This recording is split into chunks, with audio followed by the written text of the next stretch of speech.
All right, so at this stage of the week, people are probably fed up with listening about red versus blue and who's going to win and good versus evil. But we're going to continue this on this week. We're not talking about the presidential election. We're talking about fine margins and the new book from Richard Buxton. Now, you won't be able to see it on the radio, but people watching on YouTube will be able to see the famous John Stones clearance off the line. One of the key results and one of the key moments and defining moments of the Liverpool-Man City rivalry. Richard, thanks for joining me today. Yeah, good to be on. So the Liverpool-Man City rivalry isn't one that people would jump to straight away if you ask what are the great rivalries of football, but it definitely is one of the rivalries of the modern era. So firstly, what made you consider writing a book about that? Well, I had an understanding of the sort of animosity between Liverpool and City, shall we say, going back to my time in journalism, so it's about 10 years or so. So incorporated up to the 2014 title running when there was a bit of violence outside. You know, City sports coach was attacked outside Anfield, and obviously Steven Gerrard's famous "This does not slip" speech, and City picking Liverpool to the title that season. So I obviously knew sort of there was bones of a rivalry there, but I sort of didn't look into it really until, and it's going to sound strange saying this, until Raheem Sterling took a swing at Joe Gomez in the England team canteen. That was sort of the moment that triggered it really, because obviously the FA had tried to get ahead of the story and try and wall the papers off and put a statement out and said to the papers, hold fire. So as you do, you check Twitter later tonight and everything's just blowing up. But there must be something in this because in the past 20 odd years, there's been enough there. How far back does it go? And obviously, the more back you go, you actually realise it goes back to the 1960s and sort of the Bill Shankly era. So it's, that's what sort of was the genesis of it, really. So a lot of people will associate this with a modern day rivalry with Man City pipping Liverpool to the title, but that actually happened before in the 70s. And it was the other way about. So this is a rivalry that goes back right to the Bill Shankly era, as you say. Yeah, and it kind of starts weirdly with, of all people, Dennis Law, because Dennis Law obviously joined City from Huddersfield. Bill Shankly left Huddersfield to Liverpool, and on the back of that, Shankly thought that Law was the sort of player that Liverpool needed, and the board just weren't having it, and Law went to Manchester City, and that was a sort of the moment that sort of kicked it off. But I mean, Bill Shankly and Manchester City had a bit of an interesting relationship, really. I mean, there was actually a time, and we mentioned it in the book, that he was actually touted to go to Main Road, or City were going to try and bring him to Main Road, rather. I think when I spoke to people who were covering Liverpool at the time in the 60s, they just said that would never happen. But clearly there was an intent from City to sort of poach Liverpool's modern godfather, really. So it goes back that far, and you know, there's been various managers who continued it, and various players, and you know, players defecting, and things happening off the pitch with the supporters. So, I mean, we tagged it as the football's ultimate rivalry, and people do bristle at that a bit. They think it's you know, an affront to El Clasico, Liverpool United, Boca Juniors, River Plate. You know, the list goes on. But we're not saying it's the greatest or the most celebrated or anything like that. It's called the ultimate rivalry because of what it incorporates. It has so many layers, and I don't think any other rivalry has this level of depth and diversity to it. And you're obviously a Scouse, as people can hear from your accent. So I suppose the difference between Scouse culture and Man culture really became apparent when Man United and Liverpool were a great rivalry. Do you think that kind of comes into it as well when you're talking about Man City versus Liverpool?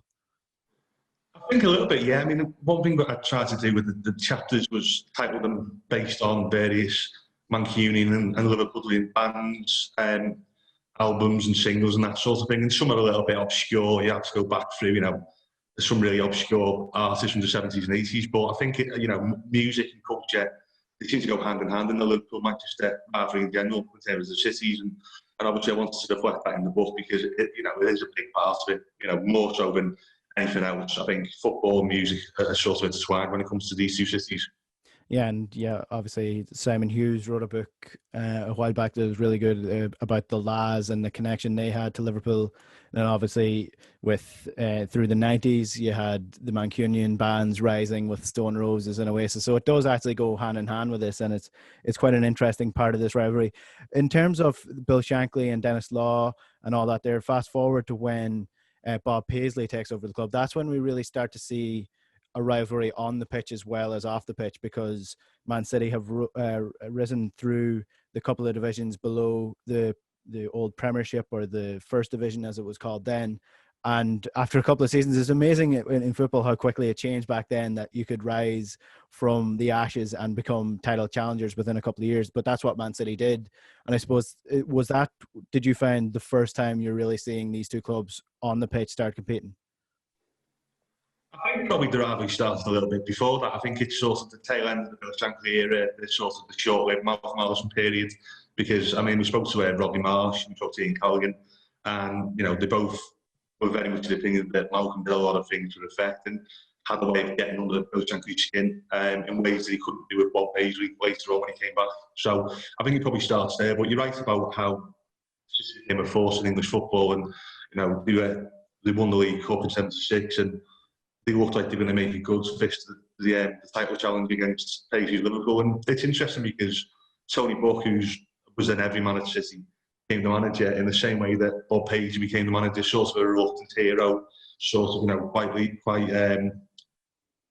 genteel, I'd say, compared to probably Malcolm Allison and Bill Shankly. So in that respect, I think it's an interesting chit. But that is where you first start to see the sort of the rivalry gaining some bones, really, because obviously before that there was odds and sods in games and transfer targets and stuff like that, but not really quite on the level where the two teams are going at it. And there's a real, I mean, it would be 4 points back then, because obviously 3 points for the win didn't come in for a few more years, but there was a real 4 pointer at Anfield on I think it was the Easter weekend. And the turnaround in that game, I mean, I've actually watched it back on YouTube, it's incredible. I think City equalised, and then within about 50 seconds, Liverpool have already taken the lead back again. It's like a really quick counter-attack, and it's you're seeing football now, but I mean, back then, games were quite meandering, they were quite predictable, patterns of play weren't really sort of, you didn't have that short, sharp break that they had with Liverpool had where Highway scores the goal. So, I think that was where it all started, though, really.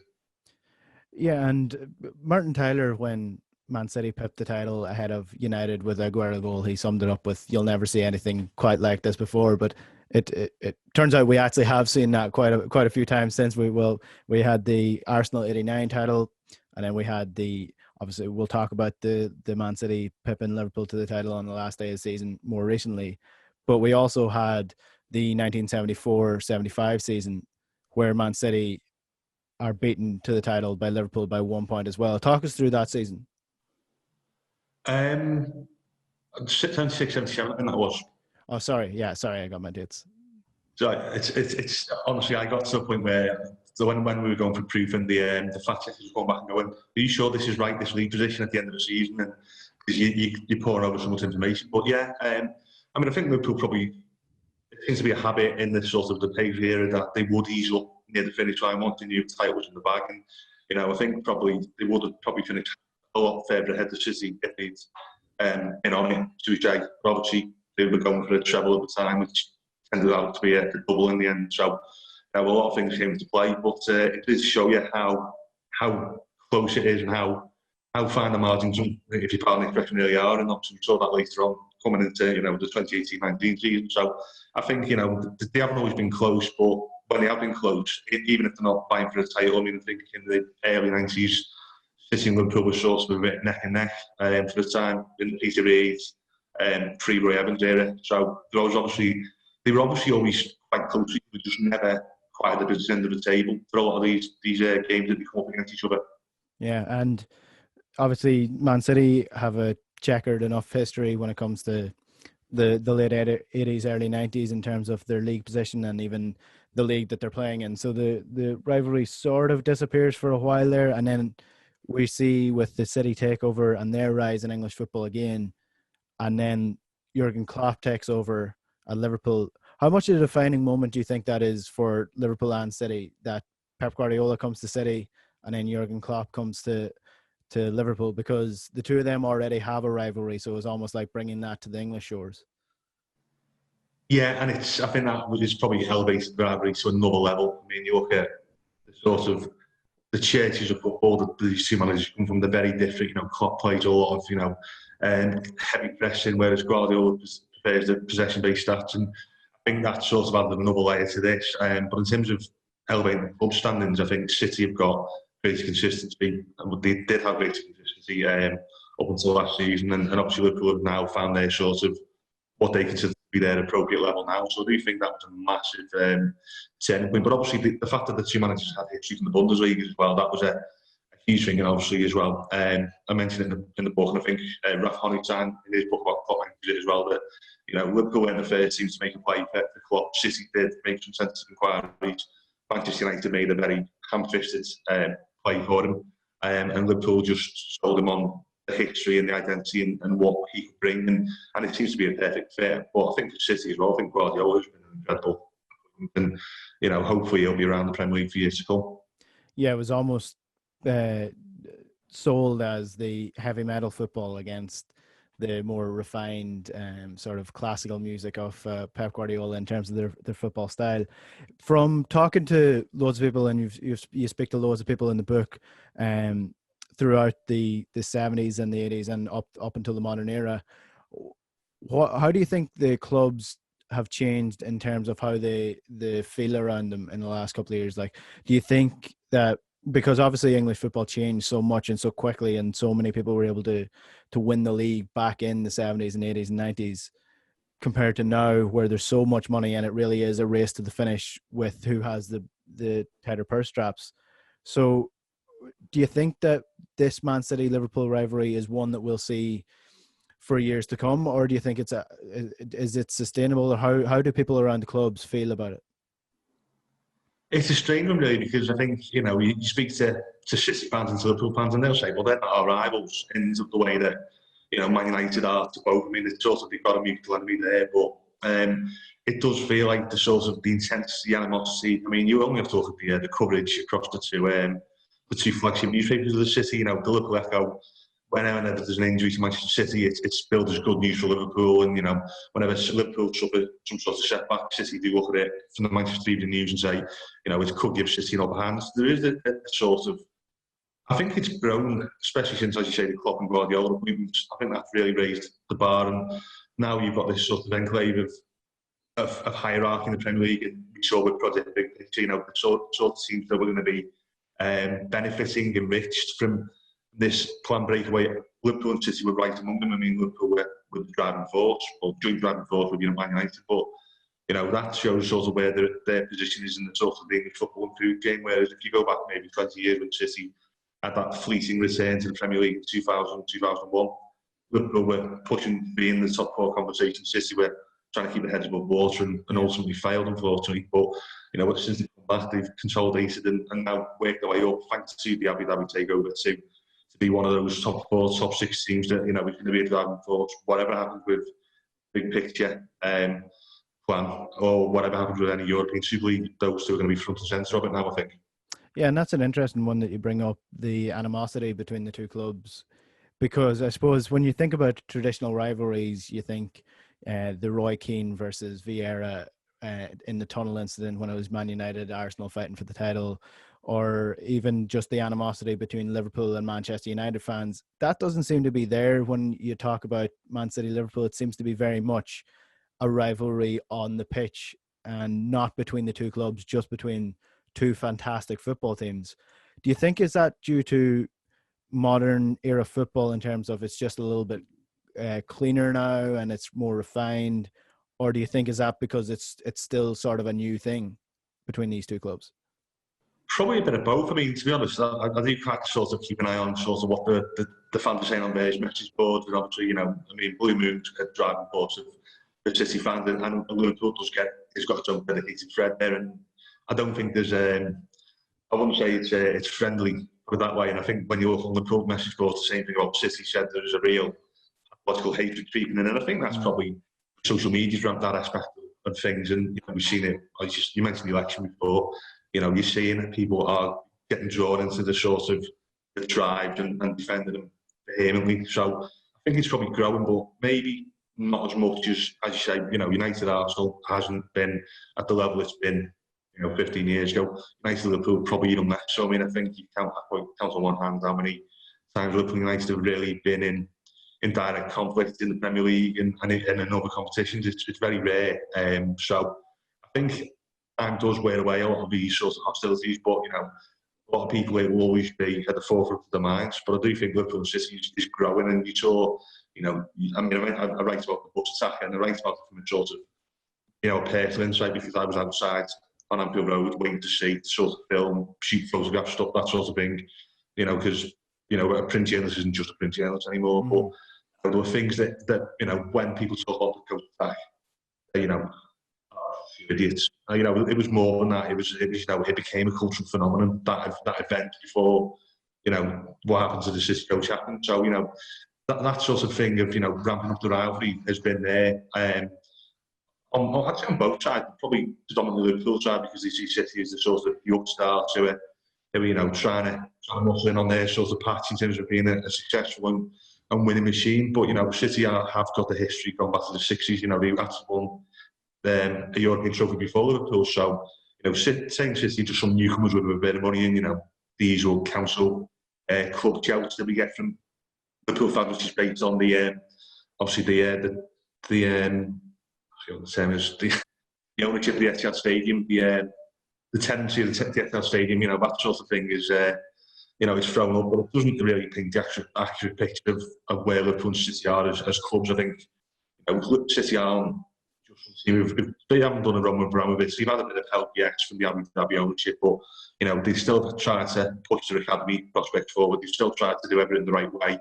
And similar to Liverpool, they haven't just thrown money at the problem and it's gone away. It's sort of been an organic thing. So I do think the rivalry does sort of change with the current landscape, especially in the sort of behind closed door settings. That what you would see at the Etihad on Sunday, you're not going to see, because it's going to be played out on social media. But I do think social media is probably where this is sort of come to life, really.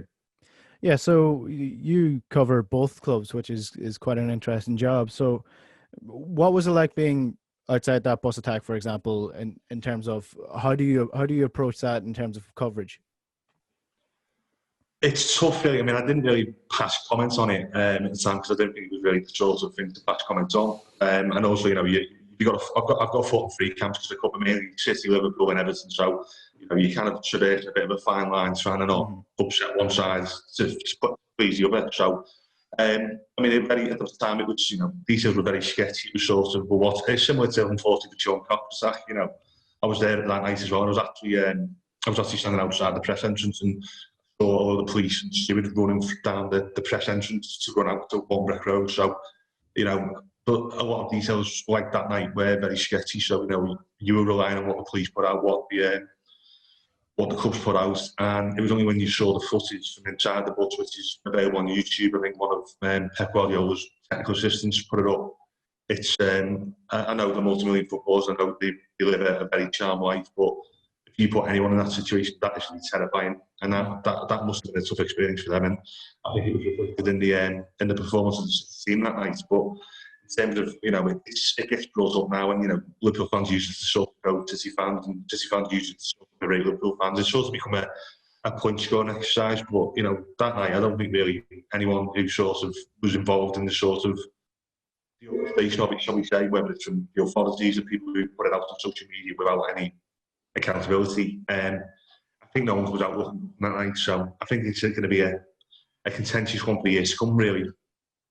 And in terms of covering these two clubs, you're obviously in quite a privileged position that you can go to the press conferences and you can get a sort of a feeler on the players and the managers and how they're feeling outside of what the normal audience would do. So in the last couple of years, when the pressure has been on, what have you noticed in terms of the two managers, in terms of Klopp and Pep Guardiola, in their mood changes and their personalities, during when the pressure was really on? Like, for example, when Man City were taking on Liverpool in the Champions League, and when it was those fine 2 years that were really, really tight. What was the differences between covering each club? I think you get more of an insight into the managers' mentalities and emotions away from the games. Really, I think they are quite guarded, because they know anything they say will become a focal point. And obviously, Pep Guardiola broke rank from that in the aftermath of the Anfield Champions League game 2 years ago, because he was shell shocked essentially, and rightly so. You don't expect Monday, a hail of bottles, cigarette lighters, flare canisters, you name it, coins. That must have been a bruising experience. So Pep obviously was a pain to talk about that after the game. But it's interesting when Liverpool brought up to Pep and when Manchester City brought up to Klopp, because I've been at a lot of the games and press conferences when it has happened outside of the normal Liverpool City setting, and it's been interesting because I think Pep is quite defensive of his team, quite regimented in what he says and does in terms of defending the process. So obviously we know about his Barcelonification of City, and we know how it worked at the Nou Camp, how it worked at Bayern Munich. So he's always believed in the process, where Klopp's a little bit more emotionally invested. I'd say he's happy to say stuff when he feels he needs to say it. He's made very salient points about things like the winter breaks and about TV coverage and that sort of thing, and even became a mouthpiece for the coronavirus situation in March, when every question seems to be coming to him, and he thinks he's passed the buck initially, and then the more people pushed, he'd start pointing the finger at people. I think that was that gave you an interesting sort of what sort of manager Klopp is. He's very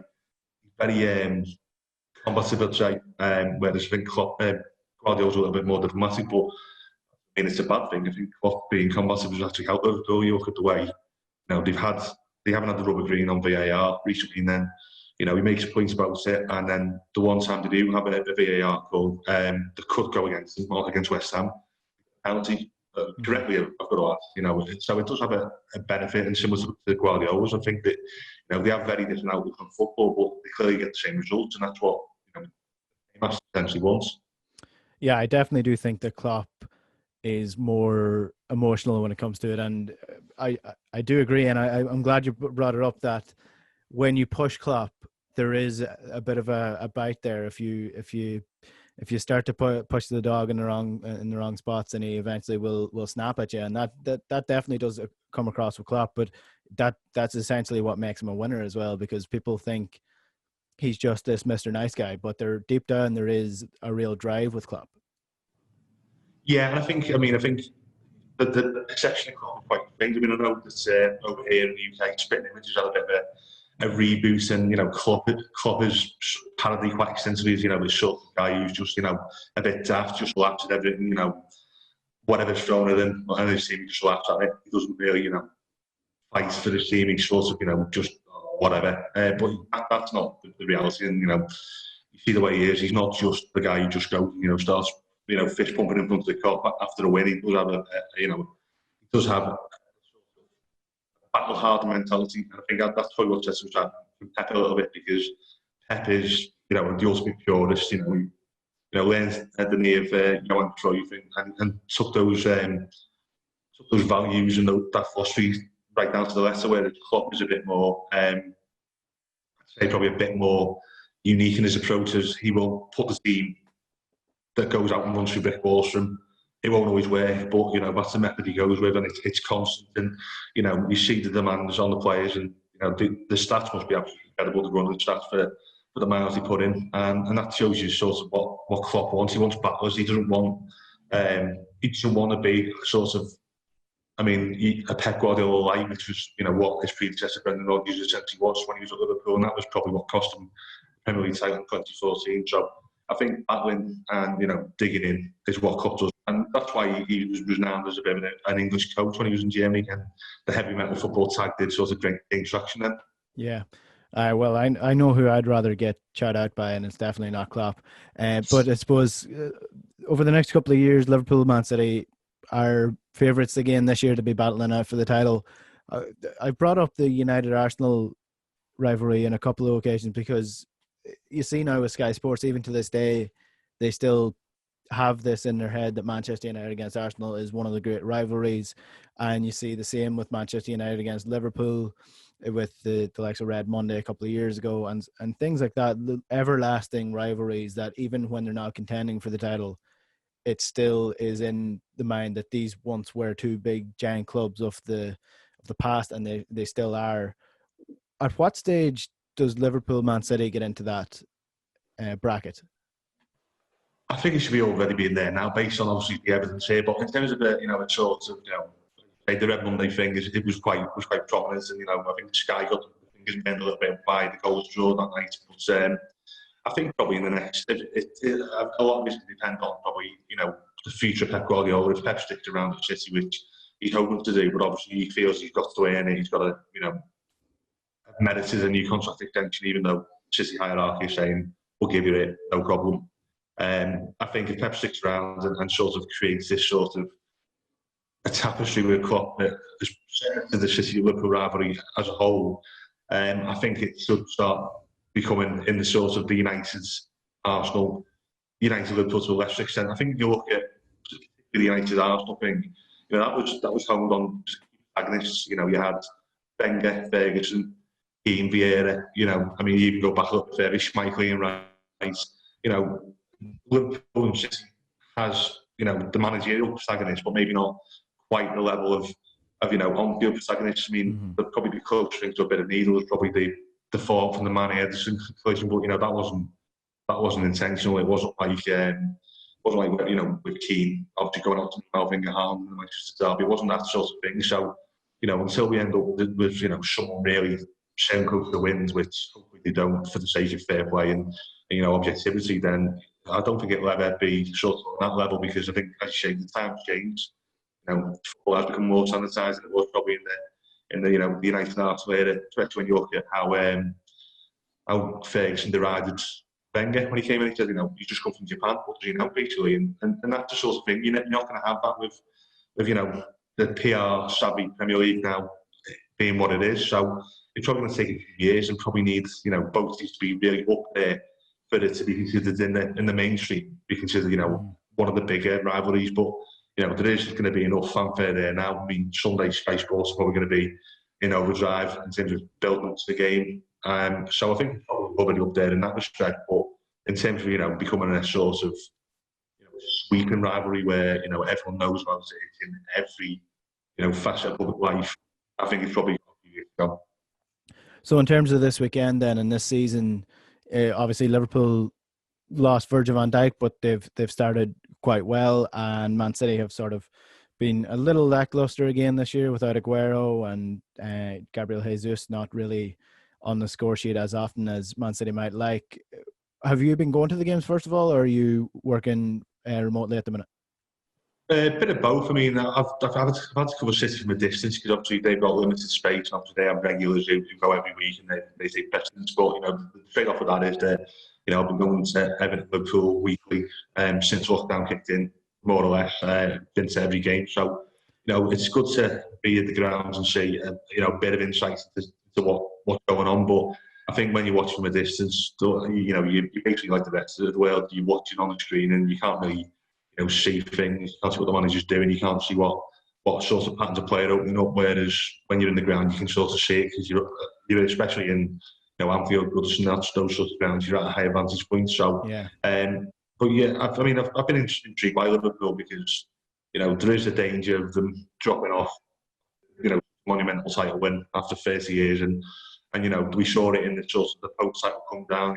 They had a few iffy results, obviously losing to Arsenal, being trounced by City, drawn with Burnley. Those sorts of games. If that was pre-lockdown, if that was pre-winning the title, they probably would have at least come out with them without losing, or in the Burnley case, winning. So I think Liverpool have done well to bounce back.